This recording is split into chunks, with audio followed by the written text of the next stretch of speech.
8 de abril de 2002. Ciudad de México. Esa mañana, México se despertó sin saber que había perdido a su reina.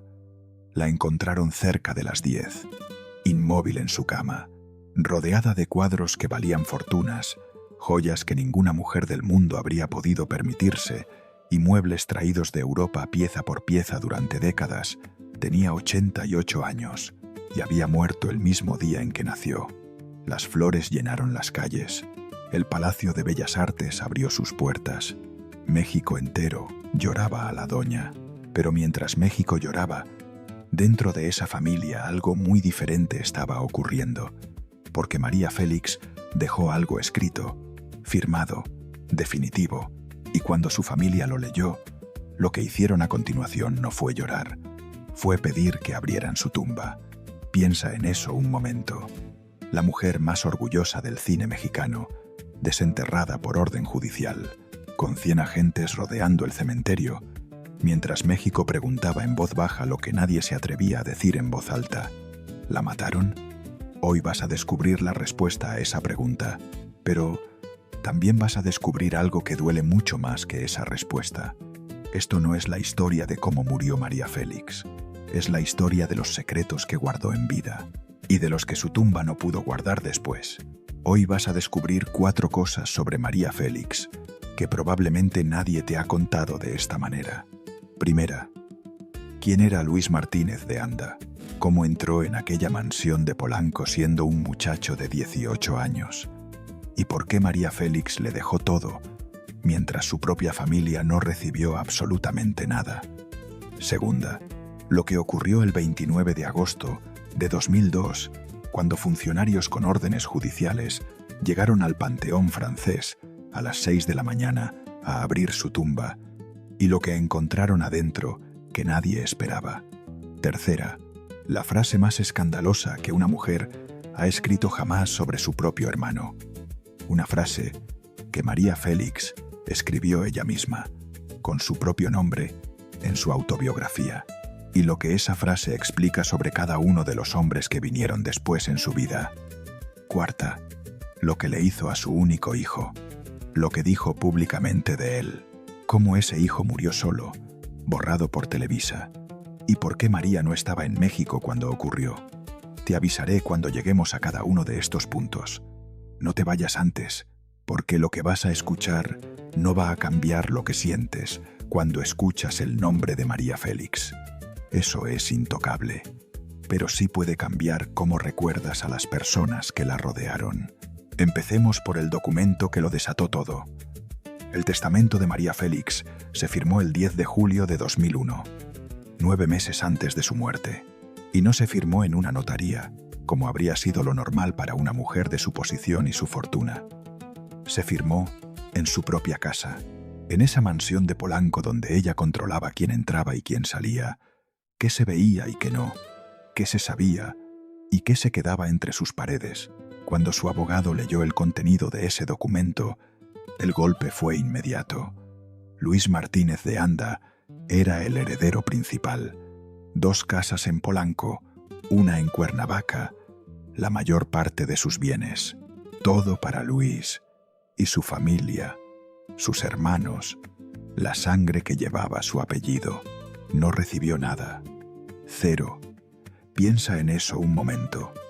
Una mujer que había construido una de las fortunas más importantes del espectáculo mexicano, que tenía joyas Cartier diseñadas a medida, cuadros de Diego Rivera, propiedades en México y en Europa, un nombre que valía millones, y su familia no recibió nada. Benjamín Félix, su hermano menor, fue el primero en hablar. Dijo que todo le resultaba muy sospechoso, que nadie de la familia había podido ver el cuerpo antes de que cerraran el ataúd, que el acta de defunción tenía irregularidades, y entonces dijo algo que heló a todos los que lo escucharon. Dijo que creía que alguien había matado a su hermana. El abogado de la familia interpuso una demanda. Sus palabras fueron exactas y sin rodeos. Argumentó que María pudo haber sido manipulada. Sus palabras textuales, ya sea con violencia física o por medio de medicamentos. En otras palabras, la familia de María Félix estaba acusando públicamente de asesinato al heredero de su fortuna, y ese heredero era un hombre al que la mayoría del mundo no conocía. La tumba no guardó sus secretos, pero el testamento tampoco. Luis Martínez de Anda llegó a aquella mansión de Polanco en 1995. Tenía 18 años, estudiaba ingeniería, no tenía apellido famoso ni contactos en el mundo del espectáculo. Llegó como chofer, recomendado por Ernesto Alonso, el productor que había sido amigo cercano de María durante décadas. Solo para manejar el auto, solo por un tiempo. Eso fue lo que pareció al principio, pero hay algo que casi nadie cuenta sobre esa primera vez que Luis entró a la mansión de Polanco. María Félix no lo aceptó de inmediato. Cuando lo vio, le pareció demasiado joven, demasiado verde, demasiado poco para el mundo que ella habitaba. Un mundo donde los hombres que la rodeaban tenían nombres que llenaban portadas, voces que llenaban estadios, manos que habían firmado contratos que valían fortunas. ¿Qué hacía un muchacho de 18 años estudiando ingeniería en ese mundo? Pero Ernesto Alonso insistió, y María, que sabía que Ernesto no recomendaba a cualquiera, le dio una oportunidad, solo para manejar, solo eso. Lo que María no calculó es que los que entran por la puerta pequeña a veces terminan siendo los que más espacio ocupan. Piensa en eso un momento. Aquella mansión de Polanco no era una casa normal, era un museo habitado. Cada rincón tenía una historia, cada objeto tenía un precio y un significado que Luis fue aprendiendo despacio, con la paciencia de quien sabe que el tiempo es el recurso más valioso en ciertos mundos. Los cuadros de Diego Rivera en las paredes, las porcelanas europeas en las vitrinas, los muebles traídos de París y de Londres, pieza por pieza, durante décadas. Y en medio de todo eso, una mujer de más de 80 años, que seguía siendo la doña, incluso cuando no había nadie mirando. Especialmente cuando no había nadie mirando, porque esa es la diferencia entre los grandes y los que simplemente parecen grandes. Los grandes no necesitan audiencia para ser lo que son. María Félix era la doña a las 7 de la mañana con el periódico en la mano y una taza de té en la otra, sin maquillaje, sin cámaras, sin nadie que la aplaudiera. Y Luis lo vio. Con los meses, Luis aprendió algo que ninguno de los grandes hombres de la vida de María había entendido del todo, que la doña, detrás de la armadura, era una mujer que necesitaba silencio de calidad, no silencio vacío, silencio acompañado. Alguien que estuviera ahí sin exigir nada, sin pedir atención, sin necesitar ser visto. Los maridos de María habían llenado ese silencio con sus propias voces, con sus propios egos, con sus propias necesidades. Agustín Lara con sus canciones y su fama, Jorge Negrete con su orgullo de charro, Alex Berger con sus negocios y sus mundos europeos. Todos hombres que la amaron a su manera, pero que también, cada uno a su manera, necesitaban algo de ella. Luis no necesitó nada, o al menos no mostró que lo necesitaba. Y en el mundo de María Félix, la diferencia entre no necesitar y no mostrar que se necesita era tan pequeña que prácticamente no existía. Se convirtió en quien estaba ahí por las mañanas cuando ella leía los periódicos con ese ritual exacto que nadie podía interrumpir. Las noticias primero, luego las páginas de cultura, luego, si el humor acompañaba, los chismes de espectáculos, donde a veces aparecía su propio nombre y donde ella reaccionaba con esa mezcla de indiferencia y satisfacción secreta que tienen las personas que han aprendido a fingir que no les importa lo que dicen de ellas. Quien la llevaba al centro histórico a buscar antigüedades. María tenía un ojo para los objetos que pocos coleccionistas del mundo habrían podido igualar. Sabía en qué tienda encontrar una pieza que llevaba años esperando al comprador correcto. Sabía el precio justo antes de que el vendedor lo dijera. Sabía cuándo un objeto tenía historia real y cuándo tenía historia inventada para subir el precio. Y Luis la acompañaba, cargaba las bolsas, escuchaba las explicaciones, aprendía, sin hacer demasiadas preguntas, sin pretender saber más de lo que sabía. Eso también era una forma de inteligencia. Quien escuchaba las mismas historias sin aburrirse, porque María Félix, como todos los grandes narradores, repetía sus historias favoritas. Las pulía con los años como se pule una piedra preciosa, quitando lo que sobraba, añadiendo lo que hacía brillar más el centro. La historia de cuando Jean Renoir le dijo que era la actriz más difícil y más necesaria con la que había trabajado. La historia de cuando Luis Buñuel la convenció para hacer una película que nadie más habría aceptado. La historia de cuando un político mexicano intentó comprarla y ella le respondió con esa frase que llevaba décadas perfeccionando. Y Luis las escuchaba cada vez como si fuera la primera. Eso no es un dato menor para una mujer que había pasado la vida entera en escenarios donde todos fingían escucharla mientras en realidad pensaban en sí mismos. Encontrar a alguien que escuchaba de verdad era algo que se parecía peligrosamente al amor. No al amor romántico que ella había conocido con Lara o con Negrete, a algo diferente, más tranquilo, más constante, más parecido a lo que debería haber sido su familia y nunca fue del todo. Guarda esta imagen, porque lo que viene después no se entiende sin entender esto primero. Hay algo que la familia nunca preguntó en voz alta cuando exigían explicaciones sobre el testamento, algo que estaba en el centro de todo y que sin embargo nadie quería nombrar directamente. ¿Dónde estaban ellos? ¿Dónde estaba Benjamín Félix los años en que Luis acompañaba a María al centro histórico? ¿Dónde estaban los sobrinos, los primos, la sangre que ahora reclamaba lo que no recibió? ¿Quién de ellos estaba ahí por las mañanas con el periódico? ¿Quién de ellos escuchaba las historias de Renoir y de Buñuel por 10ª vez sin aburrirse? Esa pregunta tampoco tiene respuesta pública. Y cuando Enrique murió en 1996, cuando la casa se quedó vacía de la única sangre que le quedaba, cuando el silencio dejó de ser acompañado y se volvió simplemente vacío, Luis siguió estando ahí. 10 años. 10 años en los que la vida de María Félix se fue reduciendo despacio, como se reducen todas las vidas cuando el tiempo hace su trabajo. Los viajes se volvieron menos frecuentes. Las cenas con presidentes y directores se espaciaron. La mansión de Polanco, que había sido el centro de un universo social que giraba alrededor de ella, se fue quedando más callada. Y en esa quietud creciente, la presencia de Luis se volvió más necesaria. No porque María lo hubiera decidido conscientemente, sino porque así funcionan las cosas cuando uno llega a cierta edad y el mundo que conocía ha ido desapareciendo poco a poco. Los maridos habían muerto todos. Enrique había muerto. Los amigos de su generación habían muerto o estaban tan viejos que ya no podían ser los compañeros de antes. Antoine Zapov seguía en Cuernavaca, pero Cuernavaca estaba lejos y María pasaba cada vez más tiempo en Polanco. Y Luis estaba en Polanco cada mañana. Piensa en eso un momento.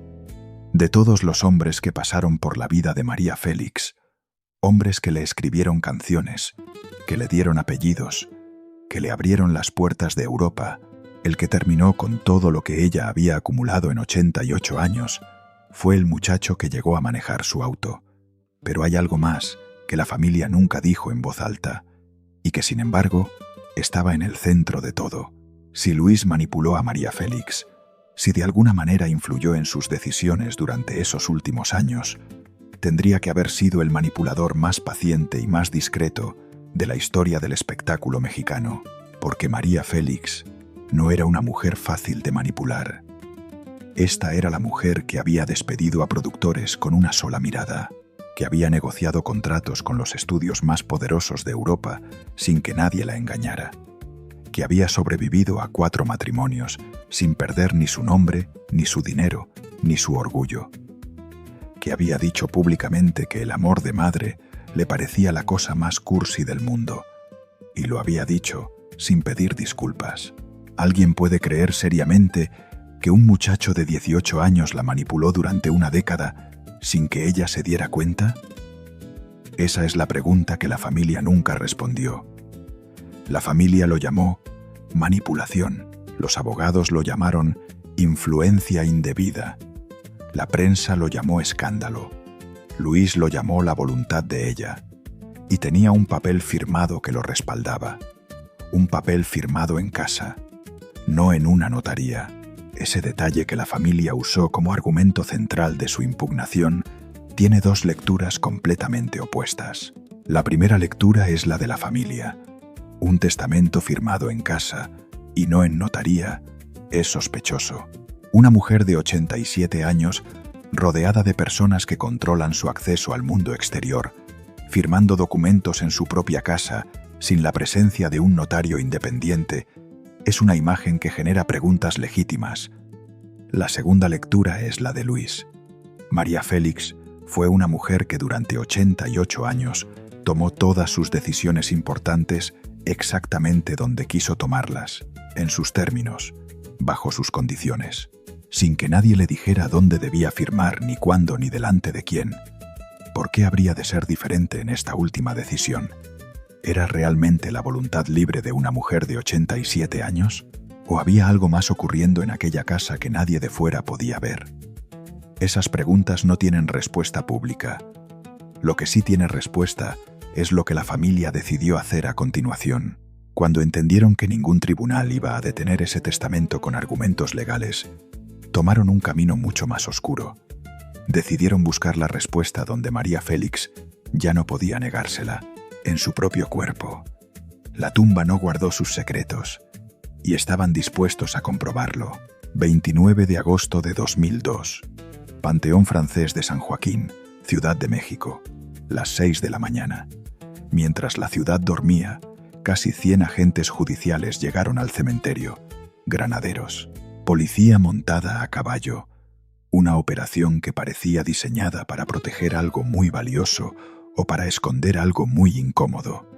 Las puertas del panteón se cerraron.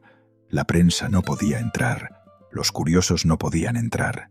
Solo los funcionarios, los peritos y los médicos designados por cada parte. La tumba de María Félix fue cubierta con una carpa blanca y empezó el trabajo. Habían pasado 4 meses desde su muerte. 4 meses desde que México había llorado a la doña. Y ahora, por orden de un juez, la mujer más orgullosa del cine mexicano estaba siendo examinada por peritos forenses como si fuera un expediente más. Piensa en eso un momento. La mujer que en vida no permitía que nadie entrara a su habitación sin permiso. La mujer que controló cada detalle de su imagen durante 88 años. Reducida ahora a muestras de tejido, a análisis de laboratorio, a una investigación judicial que trataba su cuerpo como evidencia. Pero para entender por qué se llegó a ese punto, hay que entender lo que pasó en los días anteriores. Porque la exhumación no ocurrió de repente. Fue el resultado de semanas de guerra silenciosa entre dos versiones de la misma historia. Dos versiones que no podían ser verdad al mismo tiempo, y que sin embargo, las dos tenían personas dispuestas a defenderlas con todo lo que tenían. La versión de Luis Martínez de Anda era simple. María Félix había muerto mientras dormía, de manera natural, a los 88 años, con su cuerpo agotado después de una vida entera vivida al máximo. Su corazón, que había latido con una intensidad que la mayoría de los corazones no soportarían durante tanto tiempo, simplemente se detuvo, como se detienen todos los corazones al final, sin aviso, sin drama, en el silencio de una habitación llena de objetos que valían fortunas y de recuerdos que no tenían precio. No había misterio, no había crimen, solo el final inevitable de una mujer extraordinaria. La versión de Benjamín Félix era completamente distinta. Y Benjamín no era un hombre que hablara sin razones. Decía que algo no cuadraba desde el primer momento, que cuando llegó a la mansión de Polanco después de enterarse de la muerte de su hermana, las personas que controlaban el acceso al interior no le permitieron ver el cuerpo, que le dijeron que el ataúd estaba cerrado y que así iba a seguir, que nadie le explicó por qué con una claridad que le satisficiera. Decía que el acta de defunción tenía irregularidades que no cuadraban con lo que él sabía del estado de salud de su hermana en los últimos meses. que había preguntas sobre los Curto, médicos que la habían atendido, sobre los medicamentos que tomaba, sobre quién tenía acceso a ella y quién no en esas últimas semanas. Decía que las personas más cercanas a María en sus últimos años habían creado alrededor de ella un círculo que la familia no podía atravesar, que las llamadas no siempre eran devueltas, que las visitas no siempre eran bienvenidas, que cuando intentaban acercarse a su hermana había siempre alguien gestionando el acceso, y decía que ese círculo, ahora que ella había muerto, tenía todo el dinero. Piensa en eso un momento. Un hermano que no pudo ver el cuerpo de su hermana antes de que cerraran el ataúd. Un hermano al que no le devolvían las llamadas cuando intentaba hablar con ella en vida.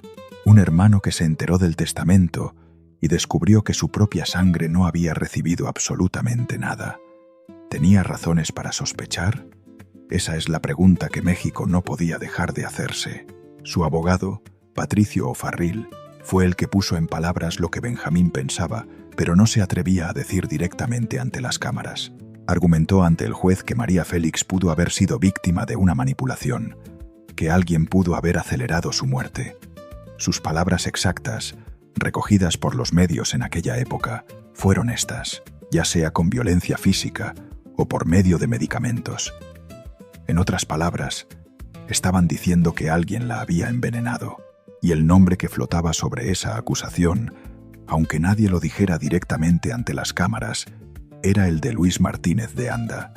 México se partió en dos. De un lado, estaban los que creían que una mujer como María Félix no podía haber sido engañada por nadie, que si dejó todo a Luis fue porque quiso, que había vivido 88 años tomando sus propias decisiones y que no había ninguna razón para creer que la última había sido diferente, que la familia llegaba tarde a reclamar lo que nunca se molestó en cuidar en vida. Del otro lado estaban los que veían en toda esa historia el patrón más viejo del mundo, una anciana rica, un joven ambicioso, una familia excluida, un testamento firmado en casa y no en notaría. Todo encajaba demasiado bien con una historia que México había visto antes en otros contextos y en otros nombres.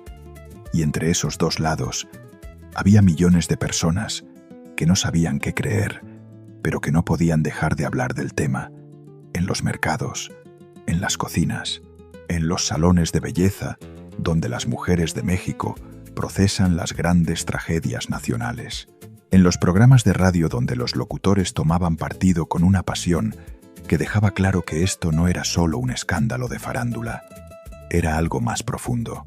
Era una pregunta sobre la lealtad y la traición, y el amor y el dinero, y lo que ocurre cuando una persona llega al final de su vida rodeada de personas que no llevan su sangre. La presión sobre el sistema judicial fue enorme. Los medios cubrían el caso cada día. Los programas de chismes dedicaban horas a analizar cada detalle. Los periódicos publicaban versiones contradictorias en sus primeras planas. El país entero opinaba con la intensidad que solo los escándalos de los grandes pueden despertar. Y entonces el juez firmó la orden. El proceso duró 5 horas. Desenterraron el ataúd, lo trasladaron dentro de una bolsa al anfiteatro del cementerio. Los especialistas tomaron muestras de riñón, hígado y pulmón, cabello, uñas. Todo lo que la ciencia forense necesitaba para responder la pregunta que la familia había puesto sobre la mesa. Había veneno en el cuerpo de María Félix. Y entonces ocurrió algo que nadie esperaba. El cuerpo de María Félix estaba en mejor estado del que cualquiera habría imaginado después de 4 meses.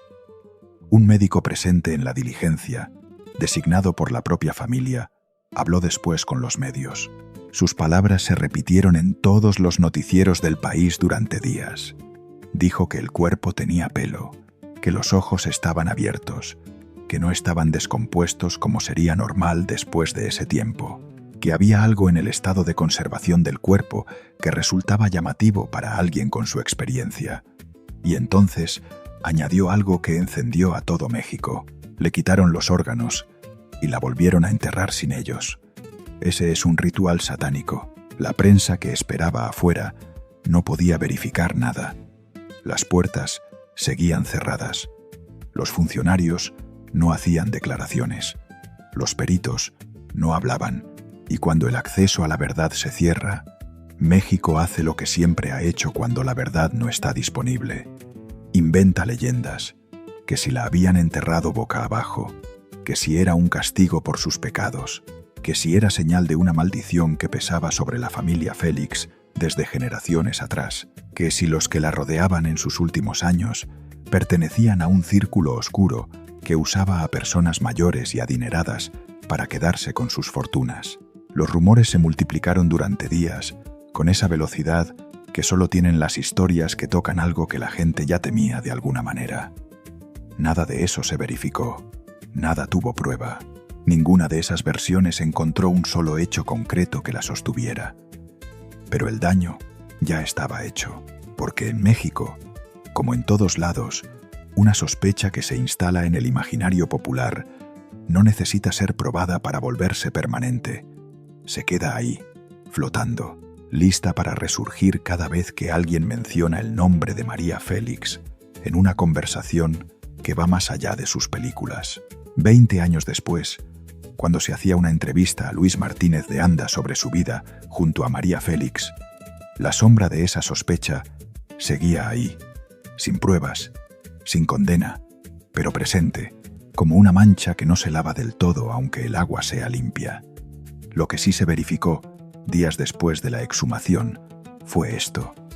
No había veneno, no había sustancias extrañas en las muestras tomadas del cuerpo, no había señales de homicidio, no había nada que contradijera lo que el certificado original había dicho desde el principio. La causa de muerte era exactamente la que constaba en los documentos. Una insuficiencia cardíaca. El corazón de María Félix se había apagado por causas naturales. Benjamín Félix recibió esa noticia y algo en él cambió. Apareció ante los medios días después y dijo que se arrepentía de lo ocurrido, que renunciaba a cualquier derecho o bien que le pudiera corresponder de la herencia de su hermana, que una profunda reflexión lo había llevado a dar ese paso. Y entonces dijo algo que casi nadie recogió con la atención que merecía. Dijo que seguía sin entender por qué su hermana había elegido a un desconocido como heredero universal, que eso siempre le resultaría extraño, que no podía explicarlo, pero que renunciaba.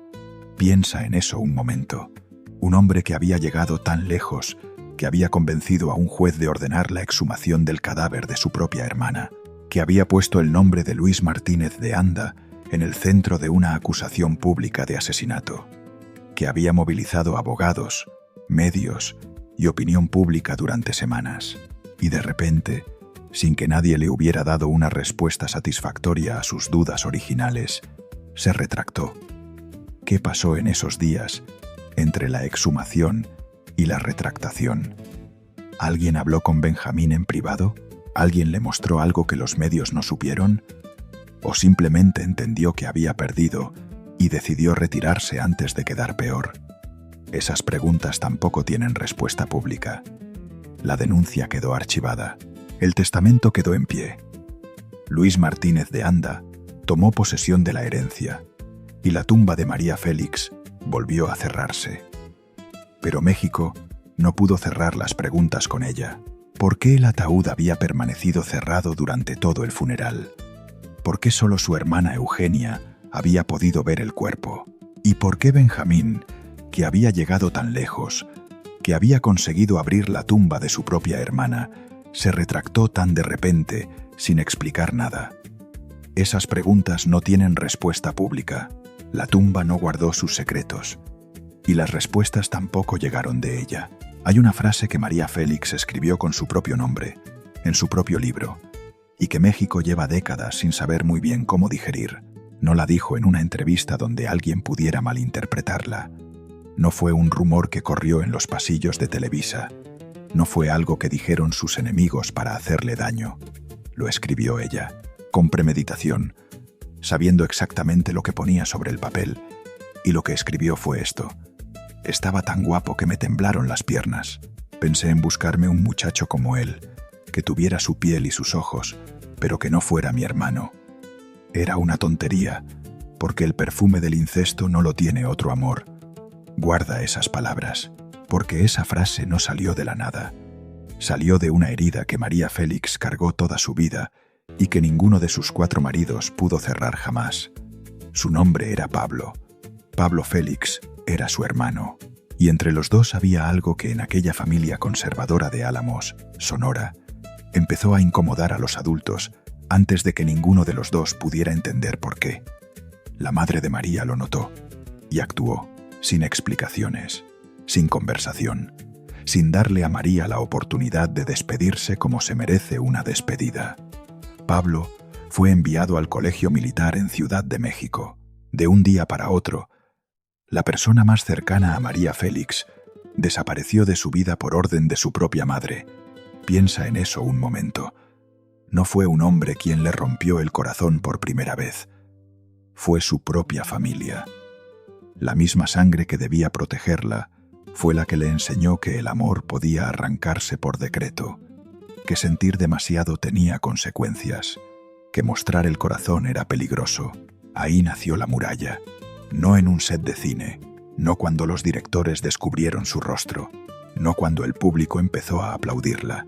La muralla nació el día que se llevaron a Pablo. Pablo murió dentro del ambiente militar en circunstancias que nunca se aclararon del todo. María nunca aceptó esa versión con tranquilidad. Cargó toda su vida con la sospecha de que a su hermano no lo dejaron irse por voluntad propia. Y entonces, en 1994, con 80 años encima y décadas de ser el mito más grande del cine mexicano, María Félix se sentó a escribir su autobiografía. Pudo haber guardado silencio, pudo haber contado la versión bonita. No lo hizo. Escribió la frase, la dejó ahí, para que México la leyera y se incomodara, porque María Félix prefirió el escándalo a seguir cargando sola con algo que la había partido por dentro 40 años antes. Piensa en eso un momento. Agustín Lara le escribió las canciones más hermosas de su vida. Jorge Negrete le dio su apellido. Alex Berger le abrió las puertas de Europa. Antoine Zapov la pintó durante 20 años como si fuera el único paisaje posible. 4 hombres extraordinarios, y ninguno llegó donde Pablo. No porque no lo intentaran, sino porque ese lugar ya estaba ocupado por una ausencia que nunca se llenó del todo. Y esa herida, que nadie cerró, pasó a la siguiente generación. Pasó a Enrique, su único hijo. Y lo que le hizo a ese hijo es algo que todavía duele cuando lo entiendes completo. La tumba no guardó sus secretos, pero el libro sí los contó. María Félix dijo algo en público que muy pocas madres se habrían atrevido a decir jamás. El amor de madre me parece la cosa más cursi del mundo. Guarda esa frase, porque lo que viene después la hace pesar diferente. Enrique Álvarez Félix nació el 5 de abril de 1934. Era el único hijo de María Félix, el único. Y desde el principio, su vida estuvo marcada por algo que ningún dinero, ningún apellido y ninguna mansión podían resolver: crecer siendo el hijo de la doña. Cuando sus padres se separaron, su padre se lo llevó a Guadalajara sin permiso, sin avisar, sin negociar. Simplemente lo tomó y se fue. María juró que algún día sería más poderosa que él, que lo que él había tomado por la fuerza, ella lo recuperaría por el poder, y lo cumplió. Cuando ya tenía dinero, fama y el nombre de Agustín Lara respaldando cada puerta que tocaba, María fue a Guadalajara. Encontró a su hijo y se lo trajo de regreso. Desde afuera parecía una historia de amor maternal, una madre que no descansó hasta recuperar lo que era suyo. Pero Enrique, años después, contó una versión diferente. Dijo que cuando regresó a vivir con su madre, la casa tenía todo: muebles que no se podían tocar, cuadros que no se podían mirar demasiado tiempo, sirvientes que se movían en silencio, y una mujer que entraba y salía como un cometa, brillante, imparable, imposible de atrapar. Un niño no necesita muebles caros, necesita que alguien se siente con él a cenar. Y María raramente se sentaba. Piensa en eso un momento. La mujer que México adoraba como símbolo de fuerza y libertad era, dentro de esa casa, una presencia que aparecía y desaparecía según los ritmos de una carrera que nunca se detenía. Rodajes en México, viajes a España, temporadas en Francia, cenas con directores, productores, políticos, hombres poderosos que querían estar cerca de ella, aunque fuera solo por una noche. Y Enrique, en esa mansión llena de cosas que valían fortunas, aprendiendo a no necesitar demasiado, porque necesitar demasiado en esa casa tenía un precio. Se convirtió en actor, no porque María lo empujara, sino porque era la única manera que encontró de estar cerca de un mundo que ella habitaba y del que él se sentía permanentemente excluido. Si no podía estar en su vida como hijo, quizás podía estar en su mundo como colega. Su primer trabajo fue en la película Simón, en el desierto, en 1964, junto a Silvia Pinal. Después vino Los Caifanes, en 1966, que lo consagró como actor de verdad. Una película de culto que todavía hoy se estudia en las escuelas de cine mexicanas. Enrique era bueno, genuinamente bueno. No era la sombra de su madre. Era un actor con su propio talento, su propio estilo, su propia presencia en pantalla. Pero el apellido siempre pesaba más que el talento.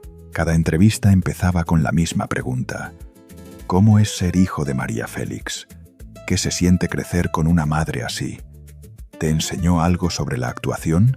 Y Enrique respondía con esa diplomacia cuidadosa de quien ha aprendido desde niño que ciertas verdades no se dicen en voz alta. Guarda este detalle, porque lo que Enrique no decía en las entrevistas era mucho más elocuente que lo que sí decía. No decía que su madre le había dicho que el amor materno le parecía cursi. No decía que había crecido en habitaciones donde el lujo era un sustituto de la presencia. No decía que había aprendido a ser independiente no por elección, sino por necesidad, porque la alternativa era esperar a alguien que casi nunca llegaba. Pero había algo más que Enrique cargaba, algo que en el México de aquella época no se podía nombrar en voz alta sin pagar un precio muy alto. Y un día, según versiones que circularon durante años en el medio del espectáculo mexicano, María lo descubrió. Lo que encontró no era un crimen, no era una enfermedad, no era algo que mereciera el castigo que recibió. Era simplemente quien era su hijo. La reacción de María fue devastadora, no porque gritara ni porque llorara, ni porque dijera palabras que no se pudieran retirar, sino porque hizo algo mucho más frío y mucho más permanente. Actuó como si aquello fuera una amenaza a la imagen que había construido durante décadas, la imagen de la doña, la mujer perfecta, la mujer invencible, la mujer cuya familia, cuya sangre, cuya herencia tenían que estar a la altura de lo que ella representaba, y un hijo que no encajaba en esa imagen era un problema que había que resolver.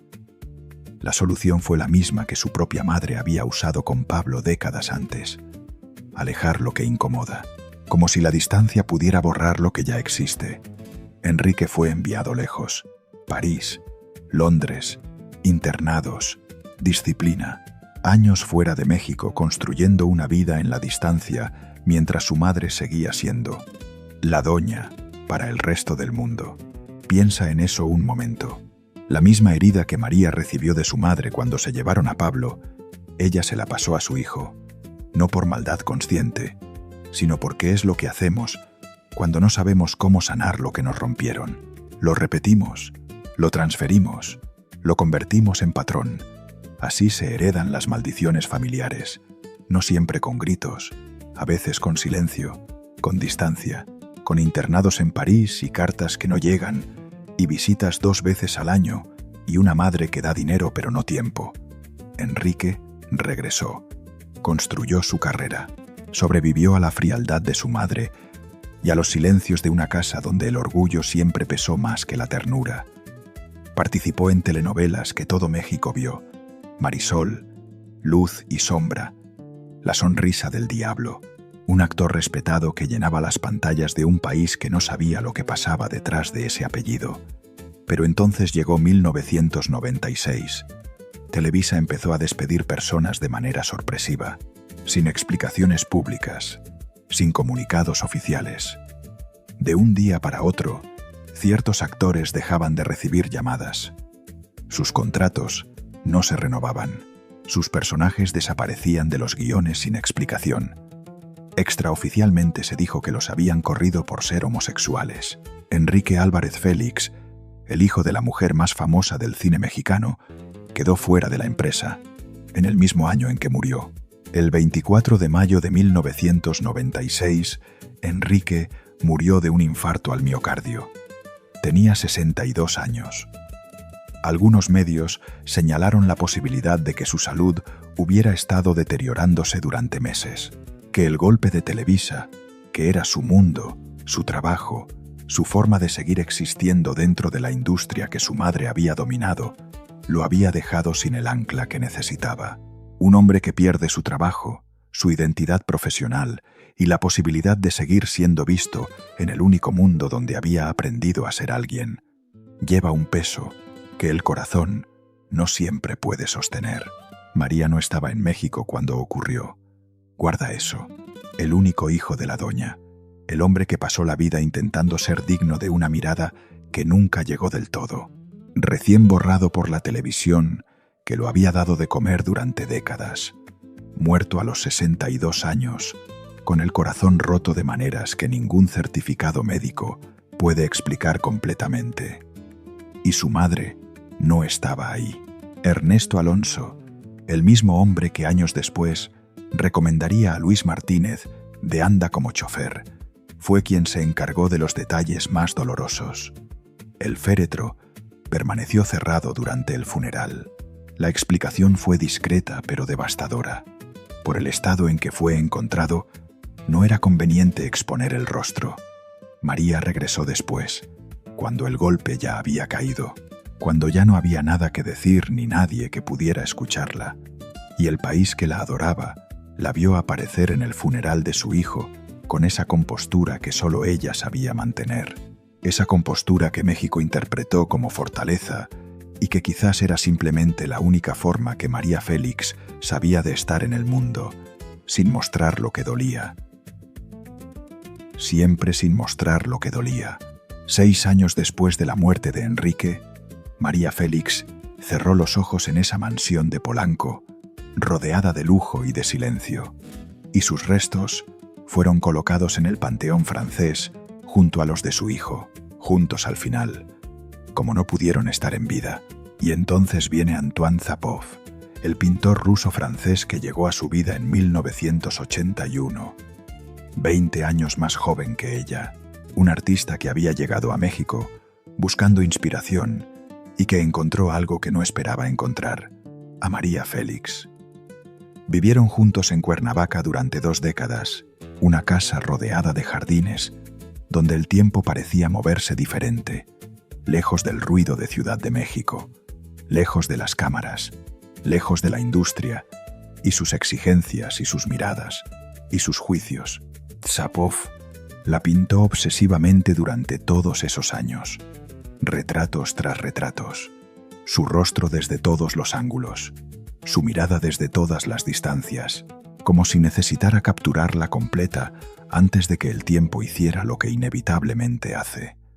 Hay algo en esa obsesión que dice más sobre la relación entre los dos que cualquier entrevista que alguno de ellos haya dado. Un hombre que pinta a una mujer durante 20 años no la está pintando por dinero, ni por fama, ni por estrategia. La está pintando porque no puede dejar de mirarla, porque cada vez que la mira ve algo que todavía no ha podido capturar del todo y que necesita seguir intentando. María dijo de él algo que ninguno de sus 4 maridos había merecido escuchar. No sé si es el hombre que más me ha querido, pero es el que me ha querido mejor. 20 años juntos. La frase más tierna que María Félix pronunció sobre un hombre en toda su vida, y en el testamento le dejó $200,000. Al chofer le dejó las casas. Piensa en eso un momento. El hombre que la quiso mejor, el hombre que la pintó durante 20 años, el hombre que vivió con ella en Cuernavaca mientras el resto del mundo seguía creyendo que la doña era invencible. 200, 0 dólares. Y Luis, el muchacho que llegó a los 18 años a manejar su auto, recibió las propiedades, los bienes, todo. ¿Qué significa esa diferencia? ¿Qué estaba diciendo María Félix con ese testamento sobre la diferencia entre el amor y la lealtad, entre quien te quiere y quien está ahí? ¿O simplemente estaba diciendo que al final, cuando una persona llega a los 87 años y la casa está vacía, y el hijo ha muerto, y los maridos han muerto, y el mundo que conocía ya no existe, lo único que importa es quién está en la habitación de al lado? Esas preguntas no tienen respuesta pública. La tumba no guardó sus secretos, y los que vivieron dentro de esas paredes tampoco los han contado completos. 17 de julio de 2007, Nueva York, 5 años después de su muerte. Esa mañana, en la sala principal de Christie's, la casa de subastas más famosa del mundo, ocurrió algo que nunca había ocurrido antes. Alguien había recreado las casas de María Félix, no una exposición, no un homenaje, una recreación exacta.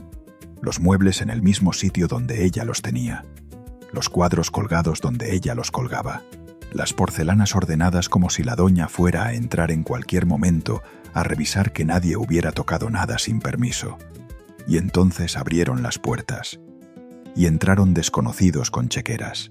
Guarda esta imagen, porque es quizás la imagen más extraña de toda esta historia, la mujer más controladora del cine mexicano.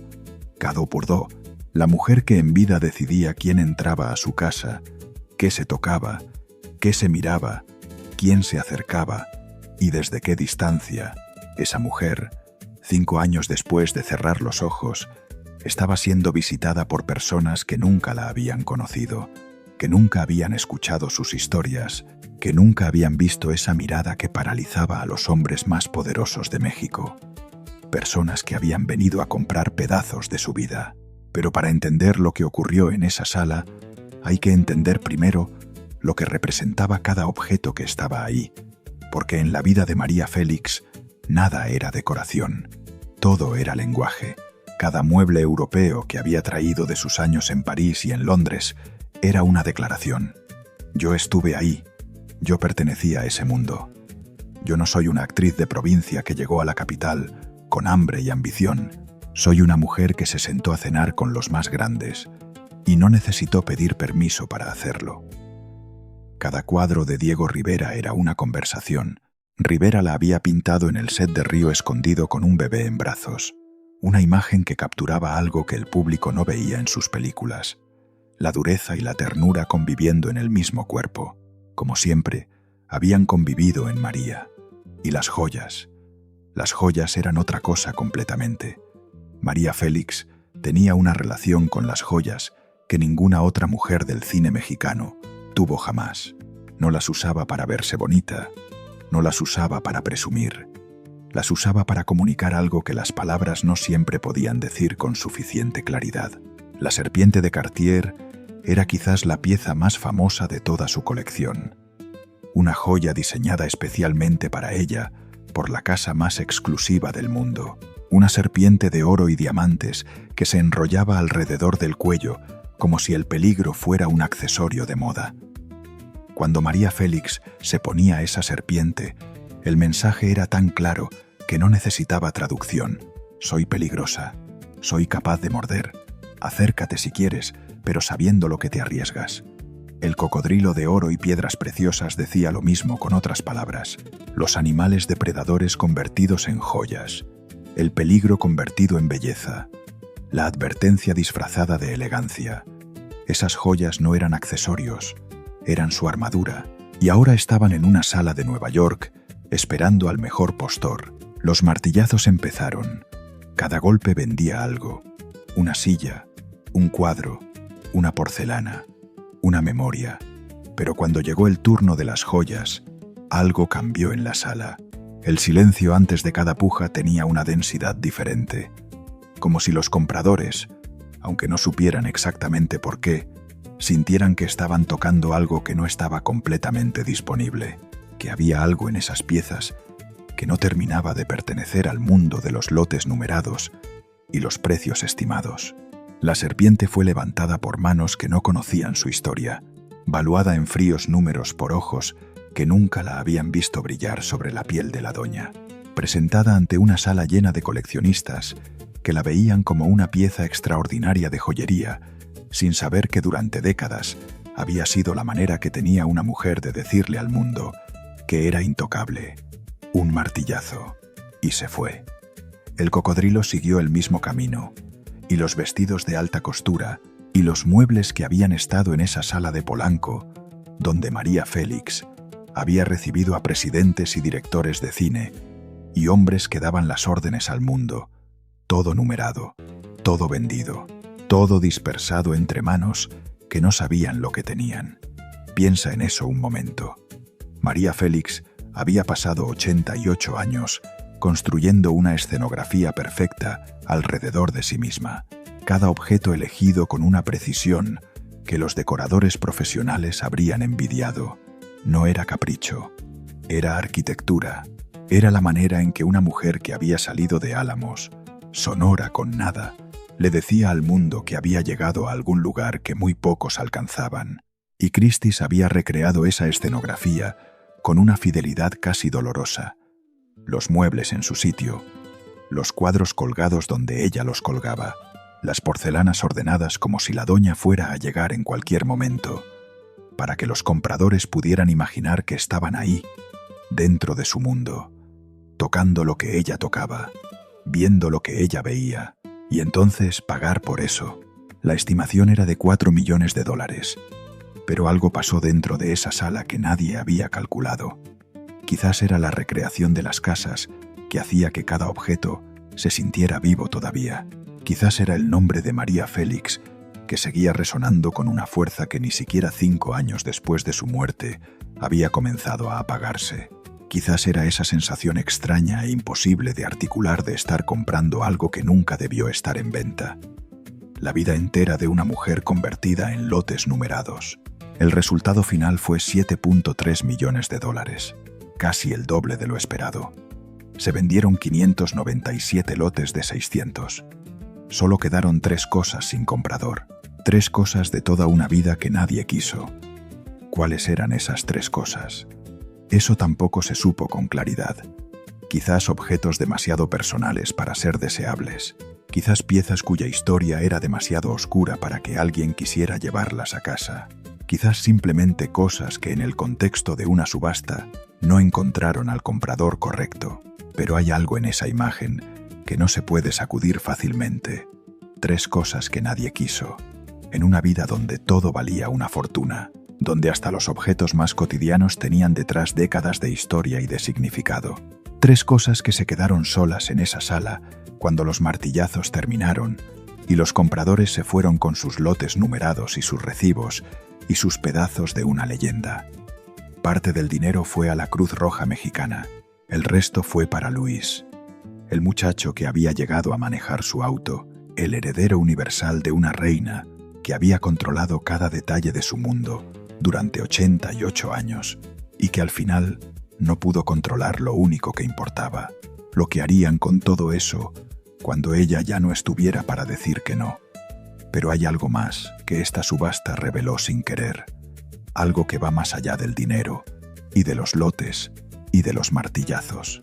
Reveló que el mundo seguía necesitando a María Félix, que 5 años después de su muerte, su nombre todavía llenaba salas, que sus objetos todavía despertaban algo en la gente que los miraba, que había algo en esa mujer, en esa vida, en esa manera de estar en el mundo, que no se podía reproducir ni comprar ni subastar, aunque lo intentaras durante 2 días completos en la casa de subastas más famosa del mundo.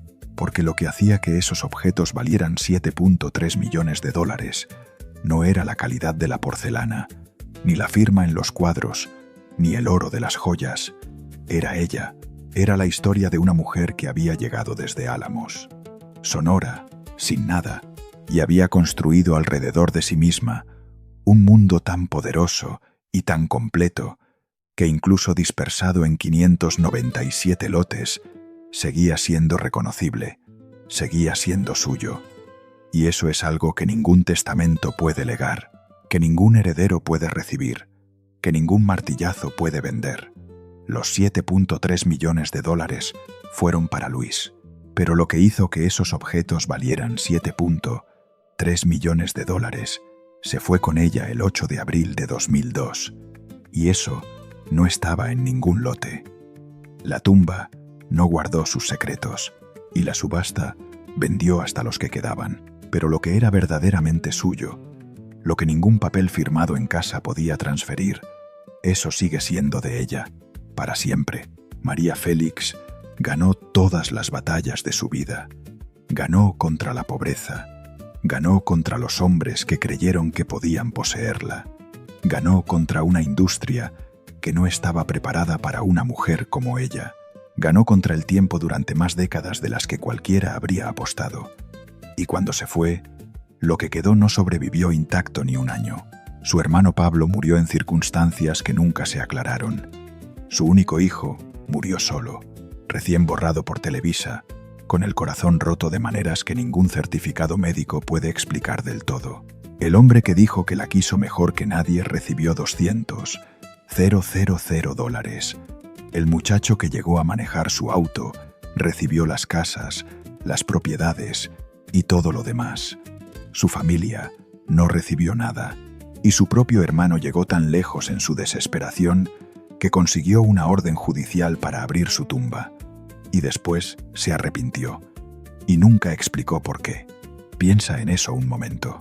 Una mujer que controló cada detalle de su vida durante 88 años, que decidía quién entraba y quién salía, que eligió cada objeto de su casa, cada palabra de sus entrevistas, cada imagen que el mundo veía de ella, que construyó una muralla tan alta y tan gruesa que muy pocos pudieron atravesarla, y al final, lo único que no pudo controlar fue exactamente lo que más le importaba, lo que harían los vivos con todo lo que ella dejó.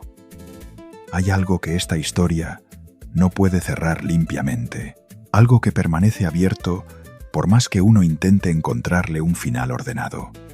La muralla que María Félix construyó después de que se llevaron a Pablo no la protegió, la aisló, y ese aislamiento, que durante décadas pareció fortaleza, terminó siendo la puerta por la que entró todo lo que ella no quería que entrara, porque las fortalezas también pueden ser prisiones, y cuando una persona pasa la vida entera sin dejar que nadie se acerque demasiado, cuando muere, lo que queda no es un legado protegido, es un vacío que otros llenan.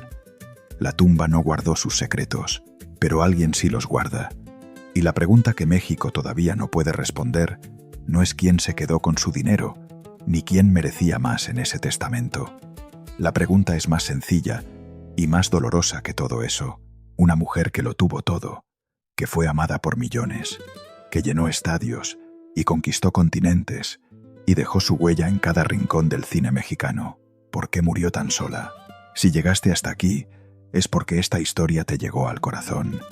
Y si te llegó, dale clic en suscribir. No cuesta nada y significa todo.